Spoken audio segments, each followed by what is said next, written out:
ETF index mutual funds నేర్చుకుని stock మార్కెట్లో రాణించాలనుకుంటున్నారా? వెంటనే ఈ నెంబర్కి కాల్ చేయండి.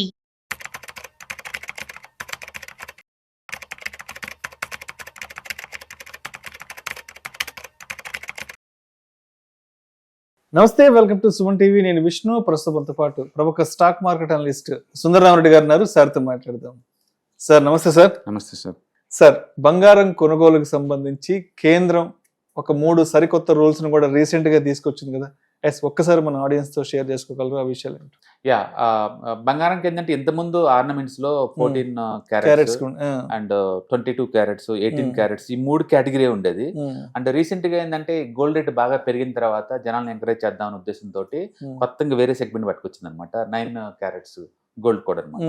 సో దీనికి ఇప్పుడు అంటే ముందు రోజుల్లో కూడా ఈ గోల్డ్ రేట్ బాగా పెరిగింది కాబట్టి 9 క్యారెట్స్ అంటే మిగతా దాన్ని వేరే సిల్వర్ కానీ లేకపోతే నికోలియం కానీ నికోటిన్ లేకపోతే లెడ్ గానీ వాటిని యాడ్ చేసుకుని వస్తుంది అనమాట. మామూలుగా అయితే ప్యూరిటీ అంటే 24 క్యారెట్స్ కదా, అందరూ అఫోర్డ్ చేయలేరు కదా. 24 క్యారెట్స్ గోల్డ్ స్ట్రాంగ్ రాదు. దాంట్లో 2%, 4% కాపర్ గానీ లేకపోతే కేడియం గానీ వాటిని యాడ్ చేస్తారు. దాంట్లో చేసినప్పుడు ఆ స్ట్రెంత్ వచ్చింది అనమాట గోల్డ్ కి. అయితే ఇప్పుడు మరీ వచ్చింది 9 క్యారెట్స్ కూడా వచ్చేసింది. కాబట్టి ముందు రోజుల్లో 1 గ్రామ్ గోల్డ్ అట్లా 9 క్యారెట్స్ గోల్డ్ కూడా అవైలబిలిటీ అనమాట. అండ్ హాల్మార్క్ కంపల్సరీ కాబట్టి గ్యారంటీ ఉంటుంది, అదొకటి. అండ్ ఈవెన్ సిల్వర్ కూడా సెప్టెంబర్ 1 నుంచి ఆల్రెడీ కంపల్సరీగా హాల్ మార్కింగ్ పెడుతున్నారండి. అంటే ఈ హాల్ మార్క్ ఏంటంటే ఆన్లైన్లో మనం కన్ఫర్మేషన్ చేసుకోవచ్చు అనమాట. ఓకే. అండ్ రెండోది ఈవెన్ పేమెంట్లో కూడా కంపల్సరీ చేసి పడేసింది.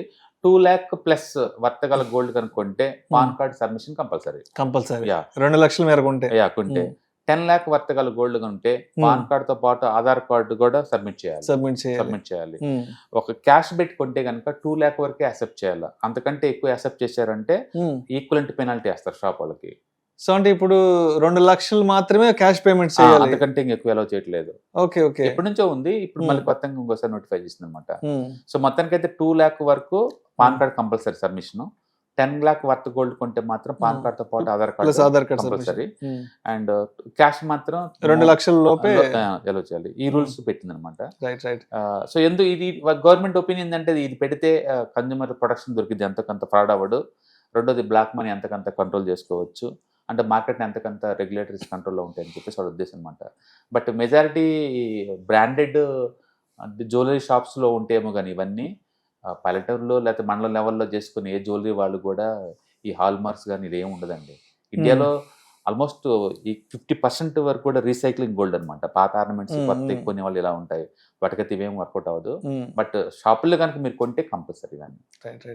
అండ్ అదేవిధంగా యూపీఐ ట్రాన్సాక్షన్ లిమిట్స్ కి సంబంధించి కూడా కొత్త రూల్స్ రాబోతున్నాయి, రన్నింగ్ లో ఉన్నాయి కదా. ఇప్పుడు వరకు ఏంటంటే చిన్న పేమెంట్లు 10 రూపాయలు టీ అటు ఇటు అనుకునే వాళ్ళండి. బట్ ఈసారి మాత్రం సెప్టెంబర్ 15 ఇచ్చారు. అండ్ భారీ చేంజెస్ అండి. ఎంత అంటే అప్ టు సింగిల్ డేకి ఒక 10 lakh వర్త్ ట్రాన్సాక్షన్ చేయొచ్చు. అంటే లిటరల్లీ చెక్ బుక్ కూడా మర్చిపోవాలా, ఇంకా చెక్కులతో కూడా పని లేదు. ఫస్ట్ మన ఏటీఎం మర్చిపోయాము, ఇప్పుడు ఇంకా చెక్ బుక్ కూడా మర్చిపోతాం, అవసరం లేదు. ఎందుకంటే యూపీఐ పేమెంట్ ద్వారా అన్ని చేసుకోవచ్చు అప్ టు 10 lakh వరకు. మీరు కనుక క్యాపిటల్ మార్కెట్, స్టాక్ మార్కెట్ కానీ లేదా మ్యూచువల్ ఫండ్స్ కొంటానికి కనుక అనుకోండి, ఒక ట్రిప్ కి 5 lakhs చొప్పున పర్ డే 10 lakh అలౌ చేస్తారు. అంటే 2 ట్రాన్సాక్షన్ లో 10 lakhs మార్కెట్ లో పంపించుకోవచ్చు. ఓకే. అండ్ రెండోది ఇన్సూరెన్స్ ప్రీమియమ్స్ కట్టాలనుకోండి, ఒక ట్రిప్లో 5 lakh అలౌ చేస్తారు. సింగిల్ డే కల్లా 10 lakh వర్త్ ఇన్సూరెన్స్ ప్రీమియమ్స్, వాటి కూడా మెడిక్లెయిమ్ పాలసీ వాటికి కూడా. అండ్ రెండోది గవర్నమెంట్ సంబంధించిన ఏదైనా పేమెంట్స్ ఉన్నాయనుకోండి, 5 lakh సింగిల్ టైంలో పే చేసుకో, టోటల్ పర్ డేకి 10 lakh వరకు పే చేసుకోవచ్చు. అలాగే ట్రావెలింగ్ కానీ, క్రెడిట్ కార్డ్ పేమెంట్లు కానీ, కలెక్షన్స్ కానీ, వీటన్నిటికి కూడా ఎట్ టైం 5 lakh అండ్ అలా రోజు మొత్తం మీద 10 lakh వరకు చేసుకోవచ్చు అనమాట. అదే జ్యువెలరీస్ అనుకోండి 2 lakh పే చేసుకోవచ్చు ఎట్ టైం. రోజు మొత్తం మీద 6 lakh వరకు పే చేయొచ్చు జ్యువెలరీ షాప్ కోసం. అండ్ ఇట్లా అన్నిటికీ ఇచ్చేస్తామంట. అయితే ప్రైవేట్ వర్క్ అయితే 1 lakh వర్త్ పర్ డే అంతే. పర్సన్ టు పర్సన్ అయితే మాత్రం 1 lakh per day, at time కూడా మాక్సిమం 1 lakh అలౌ చేస్తుంది. బట్ రిమైనింగ్ మాత్రం బాగా పెంచింది. కాబట్టి మెజారిటీ టైం మనం చెక్లు వాడేది ఇన్సూరెన్స్ పేమెంట్ కి, ఈఎంఐకి, లోన్ కడటానికి, అంటే క్యాపిటల్ మార్కెట్ కి వీటికే వాడతాం. కాబట్టి వీటి వరకు అయితే పర్ డే 10 lakh వరకు అలౌ చేస్తున్నారు at a time. And 5 lakh allow చేస్తున్నారు. That's great. అండ్ ఇప్పుడు దాకా ఏంటంటే మనం క్యాష్ కోసం ఏటీఎం సెంటర్కి వెళ్ళేవాళ్ళం, అది మర్చిపోయి చాలా సంవత్సరాలు అవుతుంది. అండ్ ఇప్పుడు లేటెస్ట్ కంటే మనం చెక్లు వాడేవాళ్ళం 5 lakh 10 lakh. ఇప్పుడు ఇంకా అది కూడా అవసరం లేదు. ఇట్స్ వెరీ గుడ్ అనమాట. ఎందుకంటే మన మనీ మనం పంపించడానికి కోసం కూడా పెద్ద క్యూలో నిలబట్టాలి, బ్యాంక్ వెళ్ళటాలు, చెక్కులు దాటాలు ఇవన్నీ ఉండేది. బట్ ఈ డిజిటల్ పేమెంట్స్ వల్ల ఏంటంటే ఈజీ అవుతుంది. ఇంకోటి కూడా ఏంటంటే మనం సంపాదించే ప్రతి రూపాయి ఇప్పుడు అకౌంటబుల్, ప్రతిదీ వైటే. వైటే అవుతుంది. కాకపోతే ఒకటండి, గవర్నమెంట్ వాళ్ళు కరెన్సీ ప్రింటింగ్ కంప్లీట్గా ఆపేయాలి. ఎందుకంటే బిఫోర్ మనీ డిమానిటేషన్ కన్నా ముందు ఉన్న సర్క్యులేషన్తో పోల్చుకుంటే ఇప్పుడున్న సర్క్యులేషన్ 30% పెరిగింది. ఇంకా క్వశ్చన్ ఏంటంటే ఇంత డిజిటలైజేషన్ చేసిన తర్వాత కూడా 30% క్యాష్ సర్క్యులేషన్ ఎందుకు పెరిగింది సిస్టంలో? దేని వల్ల పెరిగింది, ఎవరు పెంచాల్సి వచ్చింది? ఎందుకంటే మనం అసలు ఏటీఎం మర్చిపోయాం ఎన్ని రోజుల నుంచో. మరి అప్పుడు క్యాష్ సర్క్యులేషన్ 30% ఎలా పెంచారు? దాని మీద ఏంటంటే పెద్ద పెద్ద బడా బాబులందరూ కూడా ఇంకా ఇప్పటికీ బ్లాక్ మనీ క్యాష్ మార్కెట్ లో నడుస్తున్నారు. అందరూ తెలిసిందే, రియల్ ఎస్టేట్ మొత్తం కూడా బ్లాక్ మనీ ట్రాన్సాక్షన్ నడుస్తుంటది. అండ్ ఇవాళ రేపట్లో త్రిబుల్ ఆర్ పక్కన ఉన్న ఎకరం ₹1,00,00,000 గవర్నమెంట్ రిజిస్ట్రేషన్ ప్రకారం 4,000 లక్షలు ఉంటుంది. అది 4 లక్షలు ఓన్లీ సిటీలో రియల్ ఎస్టేట్ వరకు కొంచెం గవర్నమెంట్ రికార్డ్స్ అన్ని అప్డేట్ చేసుకుని వెళ్ళిపోతున్నారు. కానీ అగ్రికల్చర్ అయితే ఇప్పటికీ ట్రెడిషనల్ గా ఎకరం 2-3 లక్షల్లోనే ఉందండి. బట్ ఒరిజినల్ ట్రాన్సాక్షన్ అలాంటివి ఎక్కడా లేవు అనమాట. అందుకని మార్కెట్ నిరంతరం వీటిని ఆన్లైన్ లో పెట్టేసి డిజిటలైజేషన్ చేస్తే తప్ప ఈ బ్లాక్ మనీ కూడా పెద్దగా ఏం పోదు. అందుకని గవర్నమెంట్ ఇలాంటి రూల్స్ ఎన్ని పెట్టినా క్యాష్ కి డిమాండ్ క్యాష్ ఉంటుంది. కాబట్టి చిన్నోళ్ళకి ఆ క్యాష్ తో పని లేదు. మన చిన్నోళ్ళ వరకు అయితే ఈ పేమెంట్లు వాడుతున్నారు. పెద్దోళ్ళు మాత్రం బ్యాక్గ్రౌండ్ లో అచ్చం కరెక్షన్ కోసం బాగానే వాడుతున్నారు. అందుకని ప్రింటింగే ఆపేయాలి. వాళ్ళు ఫోర్స్ చేయాలి దీన్ని, అందరినీ కంపల్సరీ డిజిటల్ పేమెంట్ లో వాడుకోమని. అప్పుడు కరెన్సీ ప్రింట్ కాలేదు కాబట్టి అప్పుడు డిజిటల్కి వస్తారు. డిజిటల్కి వచ్చినప్పుడు గవర్నమెంట్ లెక్కలు వస్తాయి. అంటే ప్రతిదీ డాక్యుమెంటేషన్ అవుతుంది. పైగా ఈ జిఎస్టీ తర్వాత ఏమవుతుందంటే ఇన్ఫార్మల్ ఎకానమీ అంతా ఫార్మాలిటీకి వచ్చేస్తుంది ఇంకా. కాబట్టి ట్రూ మార్కెట్ యొక్క కెపాసిటీ మనకు అర్థం అవుతుంది అనమాట. డెఫినెట్ గా మీకు 2027 కల్ చూడండి, జీడిపి గ్రోత్ 8 దాటింది.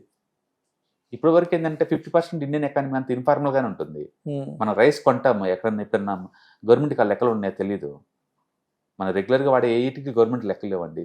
ఇప్పుడు కొత్తగా ఏంటంటే జిఎస్టీ 0 చేసాం కాబట్టి మనం బ్రాండెడే కొంటాం. కొన్నప్పుడు ఆటోమేటిక్ గవర్నమెంట్ లెక్కలు వస్తాయి టర్న్ ఓవర్ మొత్తం. అందుకని ముందు రోజుల్లో అన్ని ఫార్మాలిటీ ఆల్మోస్ట్ 99% రెగ్యులర్ కన్జ్యూమ్ చేసే మొత్తం కూడా ఏదైనా 0 ట్యాక్స్ ఆర్ 5% జిఎస్టీ కింద వచ్చింది.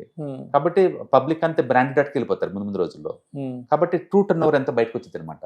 అటు కంపెనీకి లాభం టర్న్ ఓవర్ పెరుగుతుంది కాబట్టి ఇటు గవర్నమెంట్ కూడా ఇండియన్ ఎకానమీ సైజ్ మనకు అర్థం అవుతుంది అనమాట.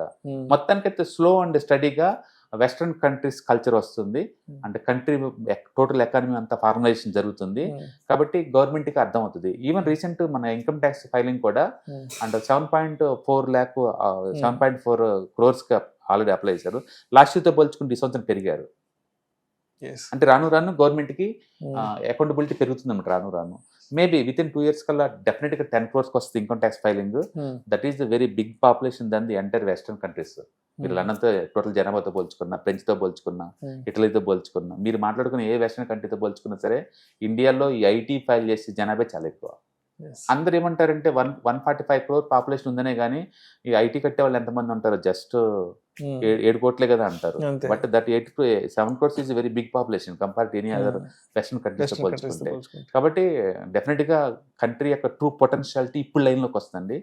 అండ్ అందరూ అంటున్నట్టు జీడిపి గ్రోత్ 6.7 కాదు, డెఫినెట్ గా +1 యాడ్ అవుతుంది జిఎస్టీ పుణ్యం అంటూ. అక్కడ తగ్గించింది ఓన్లీ ట్యాక్స్ మాత్రమే కాదు, ఎకానమీ మొత్తాన్ని ఇన్ఫార్మాలిటీ నుంచి ఫార్మాలిటీ పట్టుకొస్తున్నారు అనమాట. కాబట్టి ఆ సైజ్ యాడ్ అవుతుంది ఎకానమీలో, డెఫినెట్ గా +1 యాడ్ అవుతుంది. Right sir, right sir. Thank you sir, thank you so much. October 12వ తారీఖు మీకు దగ్గరలోని సిటీకి వస్తున్నాం. వైజాగ్, తిరుపతి అండ్ నెల్లూరు ఈ 3 సిటీస్లో ప్లాన్ చేస్తున్నాం. సో మీరు ఎవరైనా సరే స్టాక్ మార్కెట్ మీద passive income as well as active income కనుక ETFs, index funds and mutual funds ద్వారా ఎర్న్ చేద్దాం అనుకుంటే ఇది మంచి అవకాశం. సో మీరు ఎవరైనా సరే మీ దగ్గరలో సిటీస్ వాళ్ళు కనుకుంటే కనుక కింద స్క్రోల్ అవుతున్న నెంబర్పై పింక్ చేసుకొని మీరు సీటు రిజర్వ్ చేసుకోండి. సో ఇంతకుముందుతో పోల్చుకుంటే ఏంటి, ఇంతకుముందు మనం ఓన్లీ ఆన్లైన్లో తీసుకునే వాళ్ళం. ఇప్పుడు దాంతో పోల్చుకుంటే ఇది క్లాస్ రూమ్ ఎన్విరాన్మెంట్లో అనమాట. సో 1-to-1 ఇంటరాక్షన్ ఉంటుంది కాబట్టి మోర్ ఎఫెక్టివ్గా ఉంటుంది. కాబట్టి ఎవరికైనా ఇంట్రెస్ట్ ఉంటే ఈ 3 అసెట్ క్లాసులు నేర్చుకుందామని కింద స్క్రోల్ అవుతున్న నెంబర్పై పింక్ చేయండి. Thank you. ETFs, index funds and mutual funds మీరు కనుక స్టాక్ మార్కెట్లో ఎంటర్ అవ్వాలనుకుంటే మార్కెట్లో స్టాక్స్ డైరెక్ట్గా ఇన్వెస్ట్ చేసే బదులు కపుల్ ఆఫ్ స్టాక్స్లో ఇన్వెస్ట్ చేయడం ద్వారా ఏంటంటే ఆటోమేటిక్ రిస్క్ తగ్గించుకోవచ్చు. కాబట్టి మీరు బిగినర్ అయినా లేదా ఎక్స్పీరియన్స్ పర్సన్ అయినా సరే మార్కెట్లో సేఫ్ సెక్యూర్ వేలో లాంగ్ టర్మ్లో సస్టైనబిలిటీ కావాలంటే ఈ ప్రొడక్ట్స్లో ఇన్వెస్ట్ చేయడం ద్వారా దాన్ని సాధ్యం చేసుకోవచ్చు అనమాట.